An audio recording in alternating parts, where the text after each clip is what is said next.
videonya selama 30 menit ke depan. Assalamualaikum warahmatullahi wabarakatuh. Alhamdulillah kita bisa bertemu kembali. Ini adalah pertemuan ke-12. Temanya adalah Ethics of Tafsir and Digital Adab, Ethical Interpretation in the Age of Social Media. Dan ini menjadi penting bagi kita karena di era digital kita akan selalu mendengar, membaca, ada banyak ayat Al-Quran yang diunggah ke media sosial. Dan itu menjadi tanggung jawab intelektual kita. Bapak Ibu sekalian, kita akan memulainya dari hasil pembelajaran ya, yang mungkin nanti ini akan memakan waktu 20 menit, 10 menit kemudian kita bisa isi dengan tanya jawab atau respon, yang ini penting bagi mahasiswa S3.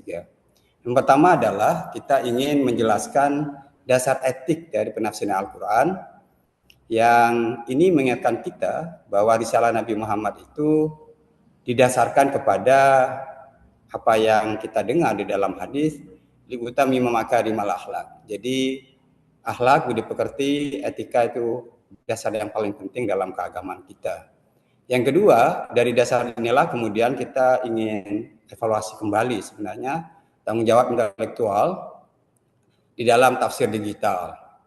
Dan tentu untuk mengevaluasi siapapun sebenarnya, terutama yang punya akses kepada tradisi pembelajaran kajian Al-Quran secara kritik, ya, memeriksa kembali komunikasi keagamaan di media sosial. Ini penting karena penilaian atau pemeriksaan kritis itu bisa didasarkan kepada banyak perspektif. Ya.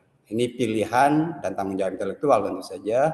Yang pertama misalnya positivistik yang melihat teks itu dalam kerangka hitam putih. Ya. Yang kedua interpretif, di mana subjek penafsir itu mempunyai wewenang yang cukup besar karena subjektivitasnya itu sangat menonjol, dan ini menjadi problematik karena kadang subjektivitas itu akan menghilangkan objektivitas dari mana teks. Ya. Yang terakhir mungkin yang perlu kita timbang adalah AWK, ya, analisis wacana kritis.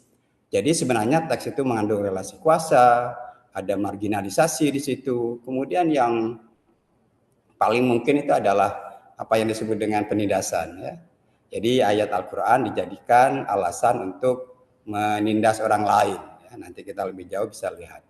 Kemudian dari kritisisme ini muncul apa yang disebut dengan aplikasi. Tentu kalau kita sudah tahu dasar-dasar apa yang digunakan untuk menilai kembali secara etik teks-teks yang ditafsirkan di dalam media sosial. Jadi dari sini kita nanti bisa terapkan. Dan terakhir dari seluruh hasil pembelajaran ini, bagaimana nanti kita bisa merumuskan kembali ya pedoman etis untuk menghasilkan dan menyebarkan konten Quran ya di dunia maya. Oleh karena itu dari inilah kemudian kita perlu mengungkapkan kembali secara selintas ya, yaitu dasar-dasar etik. Yang pertama ini prinsip klasik, tentu saja ini dasar kita yang perlu dikedepankan. Keikhlasan, ini sesuatu yang mungkin fase tertinggi di dalam keberagaman. Bagaimana penafsirannya itu tidak dihadirkan untuk melahirkan popularitas, ya, tetapi bagaimana mencari kebenaran sama. Yang kedua adalah dasar pengetahuan, artinya penafsiran itu bukan syarat-syarat yang banyak sebenarnya. Al-Aq misalnya di dalam ulumut tafsir menyenaraikan 15 setidaknya. Tetapi di sini saya hanya menyebutkan berapa, misalnya kemampuan bahasa Arab, kemudian mengetahui asal muasal ya turunnya Al-Quran, hadis karena hadis bisa dijadikan dasar untuk memahami teks ayat Al-Quran yang tidak disyaratkan secara terperinci misalnya. Kemudian usul fiqh, ini dasar hukum penting dipahami karena bagaimanapun juga Al-Quran mengandung banyak ayat hukum ya, 5% setidaknya. Dan ilmu kalam inilah yang mungkin perlu juga dipahami secara utuh karena problem penafsiran itu juga bermula dari pertikaian di antara para teolog atau ilmu kalam yang implikasinya itu sangat besar dalam kehidupan kita sehari-hari. Ya, yang ketiga ini yang perlu kehadiran sikap rendah hati ya. Jadi kalau ini tidak hadir maka kemudian orang cenderung pongah membenarkan kelompoknya sendiri. Di sini dijelaskan bahwa ada batas pengetahuan. Bapak Ibu sekalian, inilah kemudian kenapa etika ilmiah di dalam penafsiran Al-Quran itu perlu dihadirkan. Saya bagi dua. Yang pertama integritas akademik, yang kedua harapan tingkat kesejahteraan. Secara akademik kita akan menimbang syarat-syarat etis ya. Jadi penafsiran itu harus didasarkan kepada bukti ya, baik bukti secara dirayah atau riwayah. Yang kedua adalah sumber kutipan harus betul-betul tepat, karena kadang ketika seseorang menggunakan AI, ya, aplikasi yang didasarkan kepada kecerdasan buatan itu, informasinya kurang tepat. Ya. Anda nanti bisa akan menemukan itu. Yang kedua adalah transparansi metodologi. Kaidah perlu disimak, ya, karena dari kaidah inilah muncul perbedaan penafsiran, sehingga orang akan utuh melihat bagaimana teks itu dipahami. Yang kedua, kejujuran intelektual. Ada banyak orang mengatakan Anda sebagai sarjana boleh ya salah, tetapi tidak boleh bohong. Mungkin inilah ya yang sering hilang di dalam percakapan akademik.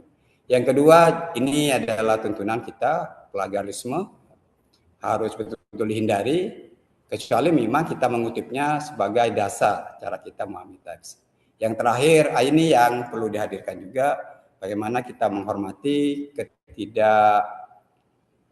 setujuan kita pada orang lain itu diungkap sebagai bagian bagaimana percakapan ilmiah itu didasarkan kepada perbedaan sudut pandang. Nah, di dalam teori komunikasi tentu saja puncak tertinggi dari percakapan di antara sarjana itu adalah apa yang disebut konsensus minimal. Ya. Akhirnya kita harus bersepakat. Nah, apa yang bisa diharapkan dari kesederhanaan? Kita, Anda semua yang bergulat dengan dunia akademik, pertama kritis. Ya. Tadi sudah dikatakan setidaknya ada 3 itu, yaitu positivistik, interpretif, dan analisis wacana kritis. Ya. Menyebutkan 3 tidak menafikan yang lain. Ya. Ada banyak cara kita melihat teks secara kritis. Yang kedua, reflektif. Jadi teks itu tidak hadir dalam ruang yang kosong, dia hadir dalam ruang perenungan zamannya. Ketika ditarik ke abad ke-21 tentu ada apa yang disebut oleh Fazlur Rahman sebagai gerakan ganda ya. Jadi hari ini itu turut mewarnai teks masa lalu. Nah, dialogis tentu Anda dalam kerangka akademik ini setara. Oleh karena itu dialog itu mungkin, pertanyaan, sanggahan, dan perbedaan itu dibuka secara luas. Tentu yang paling akhir adalah bagaimana itu semua didasarkan kepada bukti. Bapak Ibu sekalian, lalu apa yang perlu hadir ketika kita melihat ya betapa mudahnya orang mengunggah ayat-ayat atau hadis di media sosial. Ya, yang perlu ditujukan pada mereka adalah tanggung jawab intelektual. Apa itu? Bahwa penafsiran, pemahaman harus didasarkan kepada ketepatan. Ya, dan ini tentu memerlukan kesabaran ya. Di era di mana orang serba instan, nah ini tantangannya. Yang kedua, konteks. Kalau konteks tidak hadir, maka teks itu kemudian difahami secara sambil lalu saja ya, hanya didasarkan kepada apa yang disebut echo chamber, ya. Ruang gemanya sendiri. Apa yang dia dengar dari kelompoknya itu yang ditegaskan, kemudian dinyatakan sebagai kebenaran. Nah, konsekuensi ini juga perlu ditimbang. Acap kali kenapa di kelas saya mengatakan apa yang saya sampaikan, apa yang Anda sanggah itu berada di ruang terbatas ya. Ketika disampaikan ke publik, kita bisa dengar kalimu ala qadri qulihim. Jadi kita harus bicara secara secara maaf ya, sebentar. Jadi kita harus betul-betul menjadikan tanggung jawab intelektual itu sebagai pijakan ya. Nah, yang ketiga tadi konsekuensi disebutkan orang awam tidak mudah untuk memahami percakapan yang didasarkan pada tradisi tertentu ya. Sehingga kita harus perlu hati-hati agar mereka tidak menerima begitu saja yang disampaikan oleh influencernya. Kan itu yang kita pernah bahas. Yang terakhir itu adalah public understanding, ini katanya dengan sekuensi. Jadi pemahaman halayak itu tidak sama dengan pemahaman kalangan terbatas ya, sarjana, kemudian intelektual, pembelajar, sehingga betul-betul halayak ditimbang. Oleh karena itu ini yang mungkin sering hilang ya, keasikan orang di era media sosial untuk bicara apa saja itu justru melahirkan pembelahan. Nah, Bapak Ibu sekalian, inilah dasar Qurannya yang mungkin kita perlu simak bersama. Wala taqfu ma laysa laka bihi ilm. Inna sama wal basara wal fuada kullu ulaika kana anhu mas'ula. Jadi ayat ini hendak menyatakan kepada kita bahwa pengetahuan itu mewujudkan tanggung jawab. Oleh karena itu, maka seharusnya siapapun yang tidak punya pengetahuan itu harus betul-betul sadar diri, dan ini tanggung jawab kita sebenarnya untuk menyampaikan itu ke publik. Nah, Bapak Ibu sekalian, mungkin inilah tanggung jawab digital yang perlu kita sampaikan kepada publik. Dulu di era media sosial itu sering terjadi, maaf sebelum media sosial ya merebak, biasanya kita akan bicara secara terbatas, tapi hari ini tidak. Nah, oleh karena itu Bapak Ibu sekalian, ini bisa dilihat sepintas. Dan terakhir yang saya mau sampaikan adalah bahwa etika komunikasi keagamaan harus didasarkan kepada etika yang kita sudah sangat familiar dengan ayat ini karena sering disebut, yaitu ud'u ila rabbika bil hikmati wal mau'izatil hasanati wajadilhum billati ahsan. Yang terakhir itu terkait dengan bagaimana tabayun, cara kita untuk memastikan kebenaran itu ditanya kepada mitra, ini harus hadir. Itulah yang saya bisa sampaikan. Mudah-mudahan ini menjadi kerangka kita melihat kembali unggahan di media sosial yang sudah keluar dari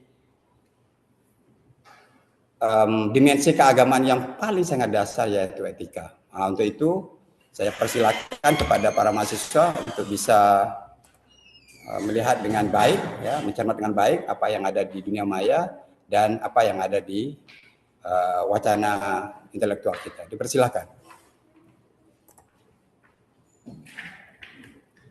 Ya, terima kasih. Saya dulu atau gimana, teman-teman? Ya, silakan Pak Wahid. Pak Wahid dulu Anda. Ya. Baik, Assalamualaikum warahmatullahi wabarakatuh. Waalaikumsalam. Bismillah, alhamdulillah, wassalatu wassalamu ala rasulillah wa ala alihi wa ba'du. Yang saya hormati Pak Syahidah, teman-teman sekalian yang saya hormati semua. Dan kami ingin menyampaikan atau review ulang dari yang disampaikan oleh Bapak bahwa memang di dalam dunia digital itu kita perlu etika dan adab-adab baik secara hukum Islam ataupun hukum positif di Indonesia yang semuanya sudah diatur sebenarnya. Seperti yang disampaikan Bapak bahwa kita harus tabayun dulu atau klarifikasi sebelum menemukan apakah itu benar atau tidak. Dan itu ada ayat Al-Qur'annya, fatabayyanu. Kemudian juga jangan berkata atau menyampaikan sesuatu yang kita tidak ada kompetensi di dalamnya. Wala taqfu ma laysa laka bihi ilmun. Kemudian juga harus ikhlas ketika menyampaikan yang seperti Bapak sampaikan. Barangkali juga perlu sebagai digital ikhtiyat yang saya istilahkan itu, kita lebih banyak menahan atau menjaga lisan kita daripada terlalu banyak berbicara di media sosial, walaupun dalam satu perspektif yang saya tangkap dari hadisnya Nabi, di mana salah satunya adalah jika kamu beriman kepada Allah dan Rasul-Nya, falyakul khairan aw liyasmut. Berkatalah baik atau diam. Jika ada yang pepatah mengatakan diam adalah emas, tapi untuk menjelaskan bahwa diam itu adalah emas tidak bisa dijelaskan tanpa harus atau tanpa melalui pembicaraan dan menyampaikannya. Makanya dalam pemahaman tertentu berbicara itu masih lebih baik daripada diam. Karena kalimat Nabi awalnya itu falyakul khairan, sampaikan kebaikan. Jika baru tidak bisa menyampaikan kebaikan baru diam. Saya mencatat di sini di antara yang mengikat secara hukum positif di Indonesia, kita diatur oleh Undang-Undang ITE tahun 2024 di mana dilarang menyebarkan informasi yang melanggar kesusilaan termasuk penistaan agama. Maka di dalam menafsirkan satu ayat tertentu yang menurut jumhur atau kesepakatan para ulama itu menyimpang, itu bisa dilaporkan sebenarnya. Cuma masalahnya begini, di dalam dunia terkini, malah saya ini sekaligus juga ingin menyampaikan 3 hari atau 4 hari yang lalu, salah satu media yang saya ikuti ini ada sebaran begini nih, salah satu contoh aja nih, bukan untuk hal yang lain.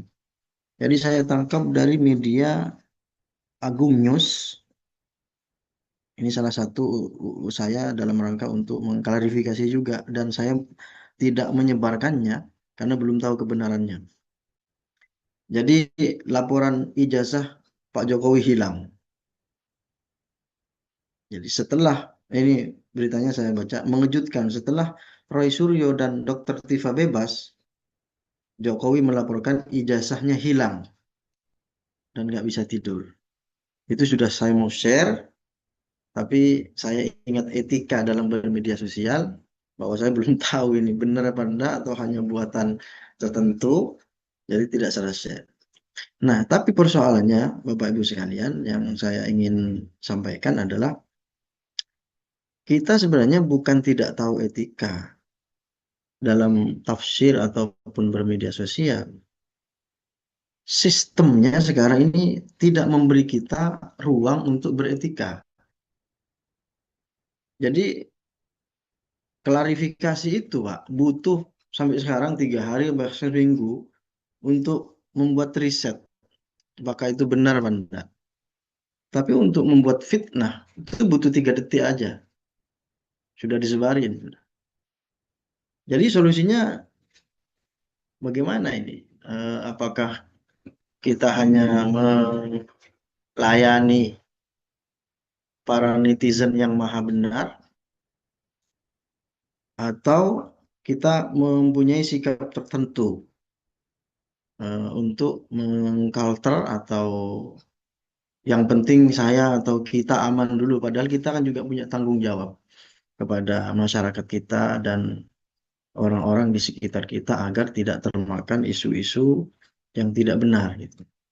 Sehingga fitnah dan isu atau berita hoax itu sangat cepat sekali, dan kesempatan itu tidak memungkinkan untuk kita mengklarifikasinya satu persatu.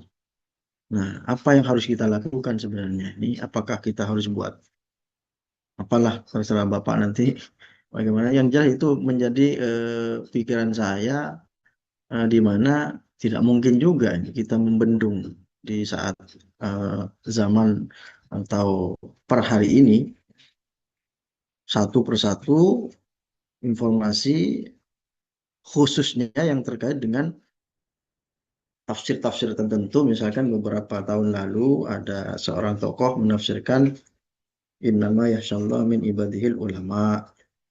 Ulama diartikan sebagai walaupun hewan, walaupun kucing, kalau takut kepada Allah itu namanya ulama. Nah, kan gitu gitu Pak, dan lain-lain. Nah, barangkali demikian dulu sementara dari saya. Terima kasih kesempatannya.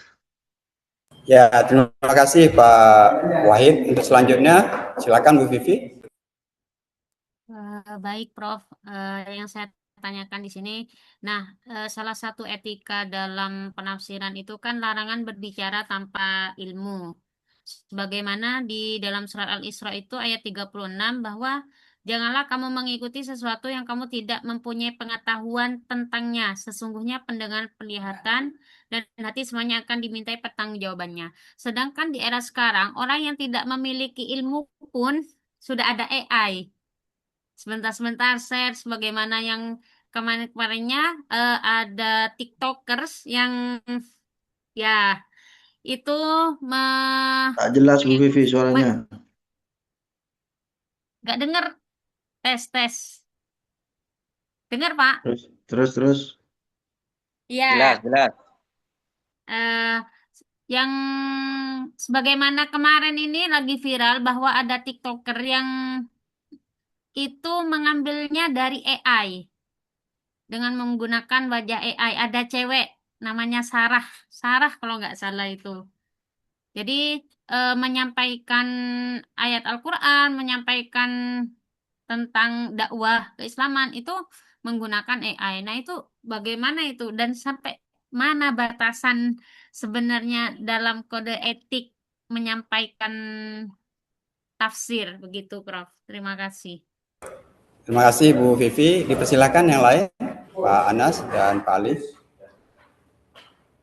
Baik, Bro.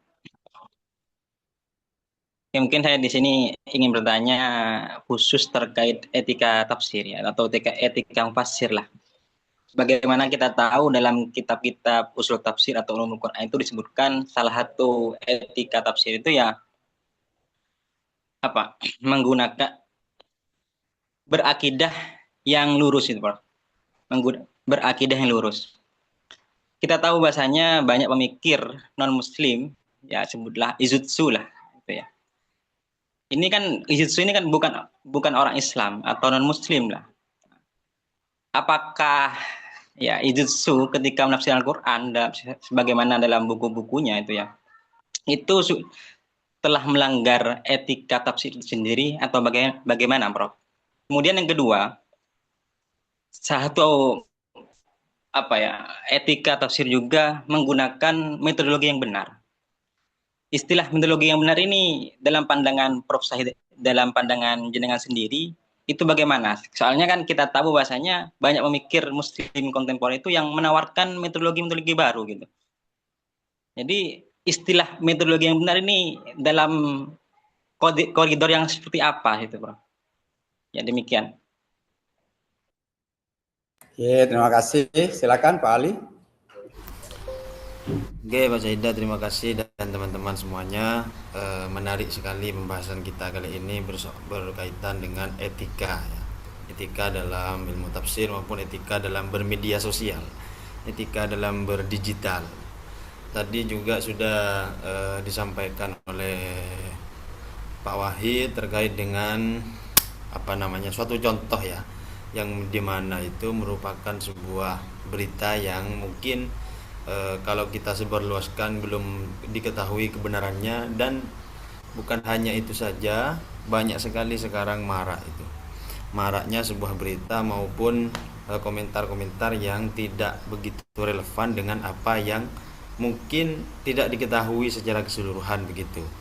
Nah, dengan sebetulnya cara kita untuk menstop, untuk tidak mengomentari mungkin, atau tidak menyebarluaskan terhadap hal-hal yang tidak diketahui 100%, itu juga merupakan suatu etika dalam bermedia sosial gitu, Mas Enda. Sehingga kalau panduan di dalam Islam, khususnya di dalam Al-Quran maupun hadis, karena konteksnya sekarang ini ialah Al-Quran, seperti halnya yang sudah disebutkan tadi suatu ayat oleh Pak Syahidah ya kan, walaupun dengan berdebat pun dengan orang yang berbeda pemikiran dengan kita atau berbeda dengan hal lainnya, kita dianjurkan untuk berdebat dengan cara hal yang baik gitu. Wajadilhum billati ahsan gitu. Namun marak kita temukan dalam bermedia sosial, kadang menggunakan alat agama, menggunakan alat Al-Quran maupun hadis dengan cara untuk menyerang atau menjatuhkan lawan. Apakah lawan kita itu lebih parah daripada Fir'aun gitu kan? Bahkan perintah Allah, firman Allah di dalam Quran ya faqula lahu qaulan layyina, itu antara Nabi Musa dengan Nabi Harun ya, kalau nggak salah, kalau nggak ini ya, ketika disampaikan untuk bisa mendatangi Fir'aun dengan menggunakan kalimat yang baik gitulah istilahnya.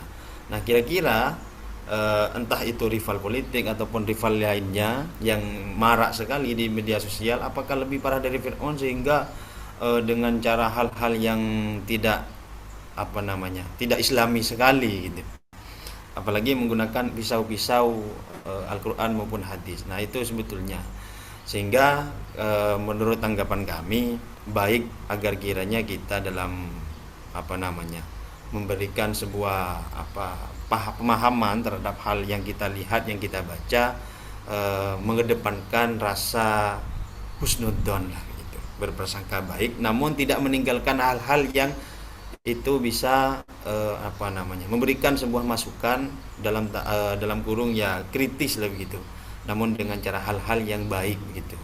Mungkin itu saja yang menjadi masukan atau tanggapan dari kami, Prof, terkait dengan etika tafsir maupun etika media sosial ini. Terima kasih Mas Zaidah.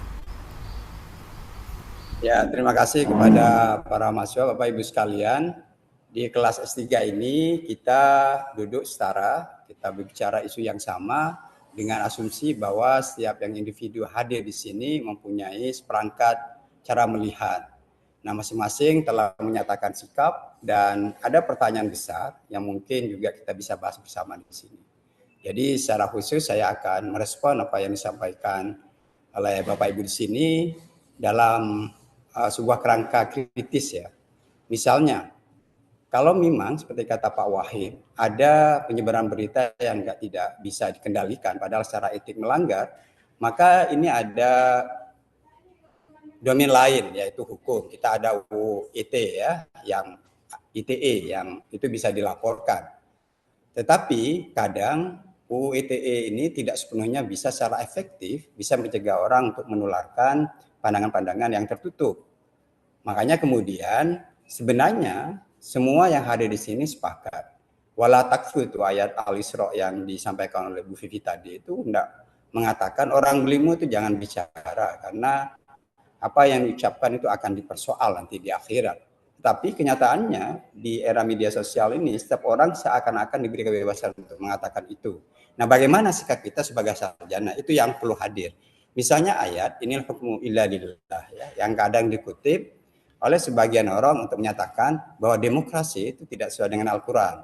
Padahal yang hilang dari ayat ini kan konteksnya, yaitu itu adalah surah yang menjadi bagian dari surah Yusuf dan untuk menghibur Nabi Muhammad karena pada waktu penolakan dari orang-orang kafir itu sangat keras. Jadi bahwa semuanya dikembalikan kepada Allah. Nah, konteks yang hilang inilah kemudian di dalam tradisi akademik ini disebut dengan code mining ya. Jadi menggali kutipan yang sesuai dengan apa yang diyakini. Makanya di media sosial itu memang seharusnya kaum terpelajar tuh mesti hadir untuk mengubah narasi ya. Kan jelas itu bahwa narasi itu bukan terkait dengan asbabun nusul, itu narasi yang disampaikan kepada Muhammad agar beliau berbesar hati atas tantangan yang dihadapi pada waktu itu. Jadi kalau kemudian digeser pada persoalan politik terkait pilihan sistem misalnya, itu sudah sangat keluar dari konteks. Nah, di luar pembicaraan ini yang saya ingin sampaikan sebenarnya adalah bahwa ketika kita bicara etika, tafsir, kemudian bagaimana kita memilah apa yang perlu diucapkan di media sosial, sebenarnya yang perlu kita hadirkan adalah apakah otoritas, ya, baik hukum maupun otoritas keilmuan hadir. Nah, oleh karena itu pendidikan ke depan tentu saja menjadi tanggung jawab bersama. Seperti dulu kami memperoleh pelajaran di S1 itu adabul bahts wal munadharah. Jadi ada etika berbahas dan penalaran. Nah, apakah ini diajarkan kepada seluruh pelajar dari segala tingkatan? Tentu saja. Tidak hanya di perguruan tinggi, sebab fase pendidikan itu penanaman budi pekerti kan sejak kecil. Jadi dari seluruh apa yang kita bicarakan hari ini, Pak Anas, Pak Ali, Pak Wahid, Bu Vivi kan sebenarnya ingin menghadirkan bahwa diskursus itu dasarnya pada pengetahuan, itu disepakati oleh semua orang. Tapi bahwa ada tanggung jawab intelektual tadi, ya kalian yang perlu hadir di media sosial. Kalau kita tidak mewarnai media sosial, maka dia akan dibaca oleh influencer dalam tanda kutip ya. Jadi ada pemengaruh yang membaca, dan seperti kita ketahui bahwa Al-Qurra itu ya, orang yang sering bicara meskipun salah itu akan yang sering didengar. Nah, itu yang saya bisa sampaikan. Itu sebagai pertemuan ke-12 ya, kita bisa kesimpulkan bahwa betapa penting ya, etika penafsiran, dan jauh lebih penting bagaimana menyampaikan dari apa yang kita pahami ke publik ya, public understanding yang tadi disebutkan di slide tadi itu. Karena khalayak pasti akan memahami secara berbeda apa yang diucapkan oleh kaum cendekiawan. Makanya kita yang mempunyai tanggung jawab yang besar untuk memilah ya, apa yang bisa disampaikan ke khalayak. Mungkin itu yang sering tidak hadir di publik. Terima kasih. Mudah-mudahan bermanfaat. Mari kita tutup pertemuan ini dengan bacaan hamdalah. Alhamdulillah. Alhamdulillahirabbil alamin. Terima kasih Pak Syahidah. Terima kasih Prof. Ya, terima kasih.